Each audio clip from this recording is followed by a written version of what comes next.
ರಾಜ್ಯದಲ್ಲಿ ಈ ಬಾರಿ ಬಹಳ ಭೀಕರವಾದಂಥ ಬರಗಾಲ ಬಂದಿದೆ. ಈಗಾಗಲೇ ಮುಖ್ಯಮಂತ್ರಿಗಳು ಮತ್ತು ನಾನು ಇಡೀ ರಾಜ್ಯದಲ್ಲಿ ಬೆಳಗಾವಿನ ವಿಭಾಗ, ಕಲಬುರಗಿ ವಿಭಾಗ ಮತ್ತು ಬೆಂಗಳೂರಿನ ವಿಭಾಗದ ಎಲ್ಲ ತಾಲೂಕುಗಳನ್ನು ಕೂಡ ವಿಭಾಗವಾರು ನಾವು ಪರಿಶೀಲನೆಯನ್ನು ಮಾಡಿದ್ದೇವೆ. ಎಲ್ಲಿಯೂ ಕೂಡ ಇಡೀ ರಾಜ್ಯದಲ್ಲಿ ಎಲ್ಲಿಯೂ ಕೂಡ ಸಮರ್ಪಕವಾಗಿ ಮಳೆಯಾಗಿ ಬೆಳೆ ಆಗ್ತಾ ಇರ್ತಕ್ಕಂಥ ಸೂಚನೆಗಳು ಎಲ್ಲೂ ಇಲ್ಲ.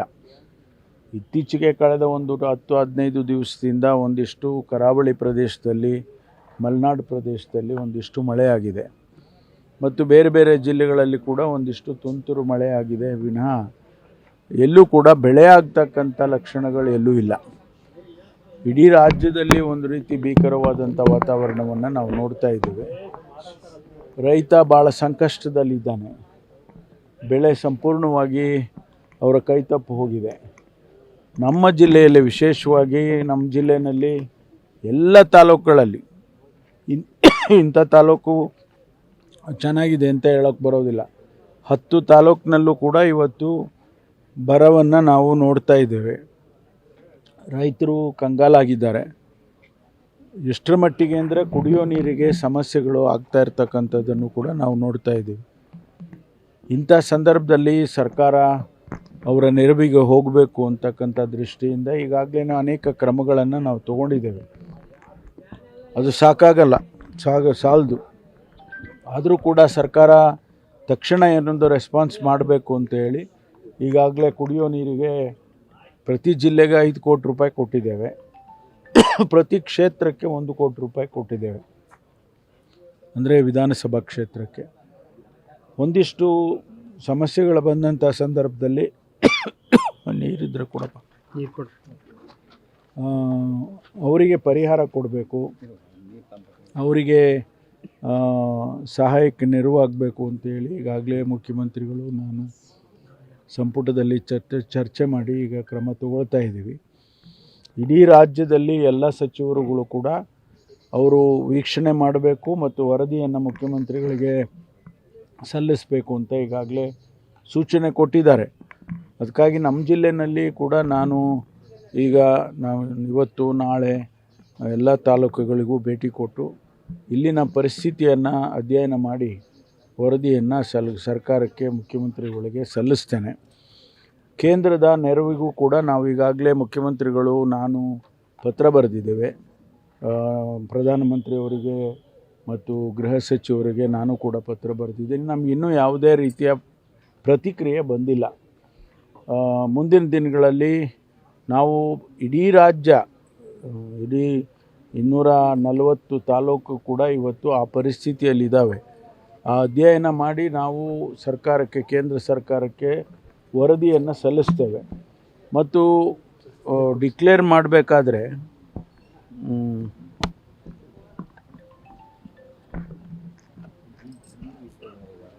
ಬರಪೀಡಿತ ಪ್ರದೇಶ ಅಂತೇಳಿ ಡಿಕ್ಲೇರ್ ಮಾಡಬೇಕಾದ್ರೆ ಕೇಂದ್ರ ಸರ್ಕಾರ ನಿಯಮಗಳನ್ನು ಮಾಡಿದ್ದಾರೆ. ನಾವೇನು ಡಿಕ್ಲೇರ್ ಮಾಡೋದಕ್ಕೆ ನಮ್ಮ ಪಾಡಿಗೆ ನಾವು ಡಿಕ್ಲೇರ್ ಮಾಡಿಬಿಡ್ಬೋದು, ಆದರೆ ಹಣ ಬರೋದಿಲ್ಲ. ಆದ್ದರಿಂದ ಕೇಂದ್ರ ಸರ್ಕಾರದ ನಿಯಮದ ಪ್ರಕಾರನೇ ನಾವು ಡಿಕ್ಲೇರ್ ಮಾಡಬೇಕಾಗತ್ತೆ. ಅದಿನ್ನೂ 1-2 ದಿವಸ ಸಮಯ ಹಿಡಿಯುತ್ತೆ. ಆ ವಾತಾವರಣ ಸೃಷ್ಟಿ ಆದಮೇಲೆ ಅದನ್ನು ಡಿಕ್ಲೇರ್ ಮಾಡ್ತೇವೆ. ಡಿಕ್ಲೇರ್ ಮಾಡಿದ ಮೇಲೆ ರೈತರಿಗೆ ಮತ್ತು ಯಾರೆಲ್ಲ ಸಂಬಂಧಪಟ್ಟವರಿಗೆ, ಬೆಳೆಗೆ ನಾಶ ಆಗಿರೋರಿಗೆ ಮತ್ತು ಬೆಳೆ ಹಾಕದೇ ಇರ್ತಕ್ಕಂಥವ್ರಿಗೆ ಅವರಿಗೆಲ್ಲ ಪರಿಹಾರ ಕೊಡ್ತಕ್ಕಂಥ ವ್ಯವಸ್ಥೆ ಆಗುತ್ತೆ. ಅದರಿಂದ ಈ ಅಧ್ಯಯನ ಮಾಡಿ ವರದಿಯನ್ನು ಸಲ್ಲಿಸಬೇಕು ಅಂತೇಳಿ ನಾನು ಇವತ್ತು ನಮ್ಮ ಎಲ್ಲ ತಾಲೂಕುಗಳು, ಇವತ್ತು ಮಧುಗಿರಿ ಸಬ್ ಡಿವಿಷನ್ನಲ್ಲಿ ಶಿರಾ, ಪಾವಗಡ, ಮಧುಗಿರಿ, ಕೊರಟಗೆರೆ 4 ತಾಲೂಕುಗಳನ್ನು ಭೇಟಿ ಮಾಡ್ತಾನೆ. ನಾಳೆ ಕುಣಿಗಲ್ಲು, ತುರುವೇಕೆರೆ, ಚಿಕ್ಕನಾಯಕನಹಳ್ಳಿ, ತಿಪಟೂರು, ಗುಬ್ಬಿ ಈ ತಾಲೂಕುಗಳಿಗೆ ಭೇಟಿ ಮಾಡ್ತೇನೆ. ಅಧ್ಯಯನ ಮಾಡಿ ವರದಿಯನ್ನು ಸಲ್ಲಿಸ್ತೇನೆ. ತಮ್ಮ ವರದಿ ಯಾವುದು ಹೋಗಿಲ್ಲ ಕೇಂದ್ರಕ್ಕೆ? ಜಸ್ಟ್ ಲೆಟರ್ ಅಷ್ಟೇ. ವರದಿ ಈಗ ಕೊಡೋಲ್ಲ ನಾವು. ಈಗ ಏನಂತ ಕೊಡ್ತೀವಿ? ನಮಗೆ ಅವರು ಪ್ರೂಫ್ ಕೇಳ್ತಾರೆ, ಆಮೇಲೆ ಕಮಿಟಿ ಬರುತ್ತೆ ಅವ್ರದ್ದು ಒಂದು ತಂಡ ಕಳಿಸ್ಕೊಡ್ತಾರೆ. ಅದು ಬಂದು ಅವರು ಅಧ್ಯಯನ ಮಾಡಿ ಅವರು ಕೂಡ ಅವ್ರದ್ದೇ ಆದಂಥ ಪ್ಯಾರಾಮೀಟರ್ಸ್ಗಳಿದ್ದಾವೆ. ಆ ಪ್ಯಾರಾಮೀಟರ್ಸ್ನ ಫುಲ್ಫಿಲ್ ಮಾಡಿದರೆ ಮಾತ್ರ ಕೊಡ್ತಾರೆ. ಕಳೆದ ವರ್ಷ ನಾವು ಹಣ ಕೊಡಲಿಲ್ಲ ಅಂತೇಳಿ ನಾವು ಗಲಾಟೆ ಮಾಡಿದ್ವು, ಡೆಲ್ಲಿಲಿ ಹೋಗಿ ಪ್ರತಿಭಟನೆ ಮಾಡಿದ್ವು ನಮ್ಮ ಸರ್ಕಾರ. ಅದಾದಮೇಲೆ ಕೋರ್ಟಿಗೆ ಹೋದ್ವಿ. ಕೋರ್ಟಿಗೆ ಹೋಗಿ ಕೋರ್ಟಿಂದ ಆದೇಶ ಆದಮೇಲೆ ನಮಗೆ 3,500 ಕೋಟಿ ಹಣ ಕೊಟ್ಟರು. ಅದರಿಂದ ನಾವು ಮಾಡ್ಕೊಳ್ತೀವಿ ಅಂದರೆ ಅವ್ರು ಹಣ ಕೊಡೋದಿಲ್ಲ. ಅದಕ್ಕೋಸ್ಕರ ನಾವು ಕೇಂದ್ರ ಸರ್ಕಾರದ ನಿಯಮಗಳ ಪ್ರಕಾರನೇ ಹೋಗಬೇಕಾಗತ್ತೆ. ಅದಕ್ಕೋಸ್ಕರ ಇದೆಲ್ಲ ಅಧ್ಯಯನ ಮಾಡಿ ಬಹುಶಃ ಈ ತಿಂಗಳ ಕೊನೆ ಅಂತ್ಯದಲ್ಲಿ ನಾವು ವರದಿಯನ್ನು ಸಲ್ಲಿಸ್ತೇವೆ. ಒಂದು ಜಿಲ್ಲೆಗೆ 5 ಕೋಟಿ ಅಂತ ಹೇಳಿದ್ರು, ಬಟ್ ತುಮಕೂರಲ್ಲಿ 11 ಕ್ಷೇತ್ರ ಏನು ಅಂತ ಎಷ್ಟು ಕೋಟಿ? ಅಲ್ಲ, 5 ಕೋಟಿ ಜಿಲ್ಲೆಗೆ ಕುಡಿಯೋ ನೀರಿಗೆ ಅಷ್ಟೇ. ಜಿಲ್ಲಾಧಿಕಾರಿಗಳ ಜಿಲ್ಲಾ ಪಂಚಾಯಿತಿ ಇವರು CEO ಹತ್ರ ಕೊಟ್ಟಿದ್ದೀವಿ. ಆಮೇಲೆ ಇವರಿಗೆ ಶಾಸಕರಿಗೆ ಒಂದೊಂದು ಅಸೆಂಬ್ಲಿಗೆ 1 ಕೋಟಿ ಅಂದರೆ ನಮಗೆ 11 ಕೋಟಿ ಆಯಿತು. ಅದು ಆಗಲಿಲ್ಲ ಅಂದರೆ DC ಅವ್ರ ಹತ್ರ PD ಅಕೌಂಟಲ್ಲಿ ಹಣ ಇಟ್ಟಿರ್ತೀವಿ. ಅದನ್ನು ಕೂಡ ಎಮರ್ಜೆನ್ಸಿನಲ್ಲಿ ಖರ್ಚು ಮಾಡೋದಕ್ಕೆ ಅವ್ರಿಗೆ ಈಗಾಗಲೇ ಸೂಚನೆ ಕೊಟ್ಟಿದ್ದೀವಿ. ಅದು ಎಮರ್ಜೆನ್ಸಿಗೋಸ್ಕರ ಇಟ್ಟಿರೋದು. 329 ಕೋಟಿ ಇಡೀ ರಾಜ್ಯದಲ್ಲಿ ಎಲ್ಲ ಜಿಲ್ಲಾಧಿಕಾರಿಗಳ ಹತ್ರ ಹಣ ಇಟ್ಟಿದ್ದೇವೆ. ಅದನ್ನು ಅವ್ರಿಗೆ ಎಮರ್ಜೆನ್ಸಿನಲ್ಲಿ ಖರ್ಚು ಮಾಡ್ಕೊಳ್ಳಿ ಅಂತ ಸೂಚನೆ ಕೊಟ್ಟಿದ್ದೀವಿ. ಅದನ್ನು ಅವ್ರು ಮಾಡ್ತಾರೆ. ಫಸಲ್ ಬಿಮಾ ಯೋಜನೆಯಲ್ಲಿ ಕಂತು ಕಟ್ಟಲಿಕ್ಕಿಲ್ಲ ಅಂತ ಅದನ್ನು ಕೂಡ ಸರ್ಕಾರ ಇಲ್ಲ, ನಾನು ಹೇಳಿದಾಗೆ ರೈತ ಇವತ್ತು ಭಾಳಷ್ಟು ಸಂಕಷ್ಟದಲ್ಲಿ ಇದ್ದಾನೆ. ಈಗ ತಾನೇ ನಮ್ಮ ಅನೇಕ ಜನ ರೈತರು ಹೇಳಿದರು ನಮಗೆ ಇನ್ಶೂರೆನ್ಸ್ದು ಹಣ ಬಂದಿಲ್ಲ ಅಂತೇಳಿ. ಇನ್ಶೂರೆನ್ಸ್ ಕಂಪನಿಯವ್ರಿಗೂ ಕೂಡ ನಾವು ಈಗ ಭಾಳ ಕಟ್ಟುನಿಟ್ಟಿನ ಸೂಚನೆಯನ್ನು ಕೊಡ್ತೇವೆ. ಯಾಕಂದರೆ ಅವರು ತಗೊಳ್ಳೋವಾಗ ಹಣ ತೊಗೊಂಡ್ಬಿಡ್ತಾರೆ, ಆದರೆ ಅವರಿಗೆ ಕಷ್ಟಕ್ಕೆ ಬಂದಾಗ ಕೊಡಬೇಕಲ್ಲ ರೈತರಿಗೆ. ಭಾಳಷ್ಟು ಸಂದರ್ಭದಲ್ಲಿ ಕೊಡೋದಿಲ್ಲ. ಅದನ್ನು ರೈತರು ಇವತ್ತು ಇಲ್ಲಿ ನನಗೆ ಗಮನಕ್ಕೆ ತಂದಿದ್ದಾರೆ. ಈಗಾಗಲೇ ನಾವು ರಿವ್ಯೂ ಮೀಟಿಂಗ್ಸ್ಗಳು ಮಾಡುವಾಗ ಕೂಡ ಸಂಬಂಧಪಟ್ಟ ಇನ್ಶೂರೆನ್ಸ್ ಕಂಪನಿಯವರಿಗೆ ಭಾಳ ಕಟ್ಟುನಿಟ್ಟಿನ ಸೂಚನೆಯನ್ನು ಕೊಟ್ಟಿದ್ದೇನೆ ನಾನು. ನೀವು ಇಡೀ ರಾಜ್ಯದಲ್ಲಿ ನೀವೇನು ಇನ್ಶೂರೆನ್ಸ್ ಮಾಡ್ಕೊಳ್ತೀರಾ ಅದರಂತೆ ನಡ್ಕೋಬೇಕು ನೀವು ಅಂತ ಹೇಳಿದ್ದೇವೆ. ಕಂತಿನ ಹಣವನ್ನು ಕೂಡ ಸರ್ಕಾರ ಭರಿಸಬೇಕು ಅಂತ ಅಲ್ಲ, ಅದು ಬೇರೆ ವಿಚಾರ. ಬಟ್ ಅವರು ಹಣ ಕೊಡಬೇಕಲ್ಲ, ಇವರು ಹಣ ಕೊಡಬೇಕು. ರೈತರಿಗೆ ನಾವು ನೆರವು ಮಾಡೋದು ಒಂದು ಭಾಗ. ಪಾಲಿಸಿ ರಿನ್ಯೂವಲ್ ಮಾಡೋಕ್ಕೆ ಕರೆಕ್ಟ್ ಗೊತ್ತಾಯ್ತು ನನಗೆ. ಆದರೆ ನಾವು ಸರ್ಕಾರ ತೀರ್ಮಾನ ಮಾಡುವುದು ಕಟ್ಟೋದು ಒಂದು ಭಾಗ. ಕಂಪನಿಯವರು ಹಣ ಕೊಡಬೇಕಲ್ವಾ? ಅವ್ರದ್ದೇನಿದೆ, ಅವರ ನಿಯಮ ಏನಿದೆ? ಈಗ 7,000 ಜನ ನೋಡಿದೆ, ಅವರು ಡೇಟಾ ನೋಡಿದೆ. ಕಳೆದ ವರ್ಷ 7,000 ಜನ ಕಟ್ಟಿದ್ದಾರೆ, ಹಣನೇ ಬಂದಿಲ್ಲ, ಹಣನೇ ಕೊಟ್ಟಿಲ್ಲ. ಆ ರೀತಿ ಆದರೆ ರೈತನಿಗೆ ಮತ್ತು ಇನ್ಶೂರೆನ್ಸ್ ಮೇಲೆ ಏನು ನಂಬಿಕೆ ಬರುತ್ತೆ? ಅವು ಕಟ್ಟಿದ್ದು ನಮಗೆ ಹಣ ಬಂದಿಲ್ಲ ಅಂತಂದರೆ ಅದು ಸರಿಯಾಗಿ ಆಗೋದಿಲ್ಲ. ರಾಜ್ಯದಲ್ಲಿ 19 ಲಕ್ಷ ಬಾಂಗ್ಲಾವಾಸಿಗಳಿದ್ದಾರೆ ಅಂತ ಇಡೀ ರಾಜ್ಯದಲ್ಲಿ. ತುಮಕೂರು ಬೆಂಗಳೂರು ನಗರದಲ್ಲಿ ಒಂದು 4.5 ಲಕ್ಷ ಜನ ಇದ್ದಾರೆ ಅಂತ. ಯಾವ ಆಧಾರದ ಮೇಲೆ ಹೇಳಿ? ಯಾರು ಹೇಳಿದ್ದಾರೆ ಡೇಟಾ? ರಿಪೋರ್ಟ್ ಇದೆ ಸರ್, ಒಂದು ಯಾವ ರಿಪೋರ್ಟ್ ಹೇಳಿ? ಬಂದಿದೆ. ಇಲ್ಲ, ಪತ್ರಿಕೆ ಅಲ್ಲ. ಪತ್ರಿಕೆಯಲ್ಲಿ ಈಗ ಆಗಬೇಕಾದ್ರೆ ಏನಾರು ಒಂದು ಸೋರ್ಸ್ ಇರಬೇಕು. ನಾನು ಇದನ್ನು ಸದನದಲ್ಲಿ 10 ಸಾರಿ ಉತ್ತರ ಕೊಟ್ಟಿದ್ದೇನೆ, 2 ಜನ ಬಾಂಗ್ಲಾದೇಶಿಗಳಿದ್ದಾರೆ ಅಂತ. ಆದರೆ ಯಾವ ಆಧಾರದ ಮೇಲೆ 10 ಲಕ್ಷ ಇದ್ದಾರೆ ಅಂತ ಹೇಳ್ತಾರೆ? 19 ಲಕ್ಷ ಇದೆ. ಅದೇ 19 ಲಕ್ಷ ಹೇಳಬೇಕಲ್ಲ. ಯಾವ ಡೇಟಾ ಯಾವುದು?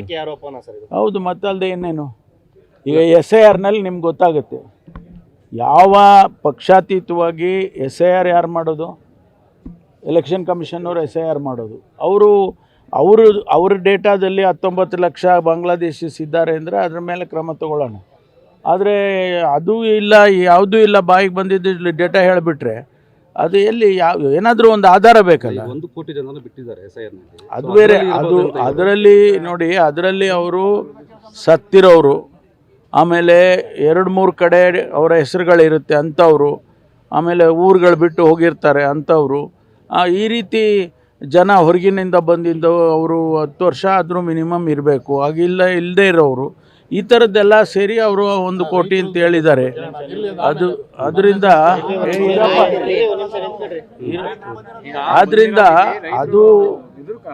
ಅದನ್ನು ಅವರು ವೆರಿಫೈ ಮಾಡ್ತಾರೆ. ಈಗ ಅವಕಾಶ ಕೊಟ್ಟಿದ್ದಾರೆ, ಎಕ್ಸ್ಟೆಂಡ್ ಮಾಡಿದ್ದಾರೆ. 8ನೇ ತಾರೀಕು ಎಷ್ಟು ದಿವಸಮ್ಮ? 8 ಡೇಸ್ ಎಕ್ಸ್ಟೆಂಡ್ ಮಾಡಿದ್ದಾರೆ. ಅದರ ಡೇಟಾನ ನೋಡಿಕೊಂಡು ತೀರ್ಮಾನ ಮಾಡ್ತಾರೆ. ಇಲ್ಲ, ಆ ಪರಿಸ್ಥಿತಿ ಬರಲ್ಲ ಅಂತ ಅಂದ್ಕೊಂಡಿದ್ದೀನಿ. ಬಂದರೆ ಅನಿವಾರ್ಯ ಮಾಡಲೇಬೇಕಲ್ಲ. ಈಗ ನಾವು ನಮ್ಮ ರೈತರನ್ನು ರಕ್ಷಣೆ ಮಾಡೋದಕ್ಕೆ ಹಣ ಕೊಡಿ ಅಂತ ಕೇಳ್ತೀವಿ. ಅದಕ್ಕೇನು ಅವ್ರಿಗೆ ಬೇಕಾದಂಥ ವರದಿ ಎಲ್ಲ ಕೊಡ್ತೀವಿ. ಈಗ ಇಲ್ಲಿ ಕಡಲೆಗಡ ಹೋಗಿದೆ, 16,000 ಹೆಕ್ಟೇರು ಹಾಕಬೇಕಾಗಿತ್ತು. ಬರೀ ಒಂದು 3,000 ಹಾಕಿದ್ದಾರೆ. 3,000 ಹೆಕ್ಟೇರು ಒಣಗೋಗಿದೆ. 3000ದಲ್ಲಿ 1 ಎಕರೆಗೆ 1 ಹೆಕ್ಟೇರ್ ಕೂಡ ಬರೋದಿಲ್ಲ. ಆ ಪರಿಸ್ಥಿತಿಯನ್ನು ನಾವು ಅವರಿಗೆ ಕೇಂದ್ರದವರಿಗೆ ಮನವರಿಕೆ ಮಾಡಿಕೊಟ್ಟಾಗ ಹಣ ಕೊಡಲಿಲ್ಲ ಅಂದರೆ ನಾವು ಏನು ಮಾಡಬೇಕು? ನಾವು ಪ್ರತಿಭಟನೆನೂ ಮಾಡಬೇಕು, ಕೋರ್ಟಿಗೂ ಹೋಗಬೇಕು, ಎಲ್ಲ ಮಾಡಬೇಕಾಗ್ತದೆ. ಅದು ಬೇರೆ, ಅದು ಆಮೇಲೆ ಮಾತಾಡೋಣ. ರಾಜಕೀಯ ಎಷ್ಟು ನಷ್ಟ ಆಗಿರ್ಬೋದು ಅಲ್ಲ, ಅದು ಅಂದಾಜು ಮಾಡ್ತೀವಲ್ಲ. ಈಗ ನಾನು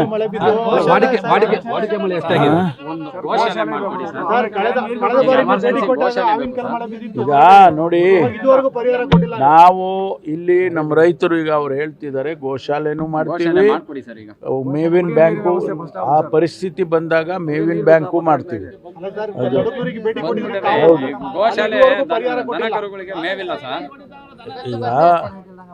ಈಗ ಪ್ರೊಸೆಸ್ ಮಾಡೋದಕ್ಕೆ ಸಮಯ ಹಿಡಿಯುತ್ತೆ, ಇಮಿಡಿಯೇಟಾಗಿ ಕೊಡಲ್ಲ ಅವರು, ಗೊತ್ತಲ್ವಾ?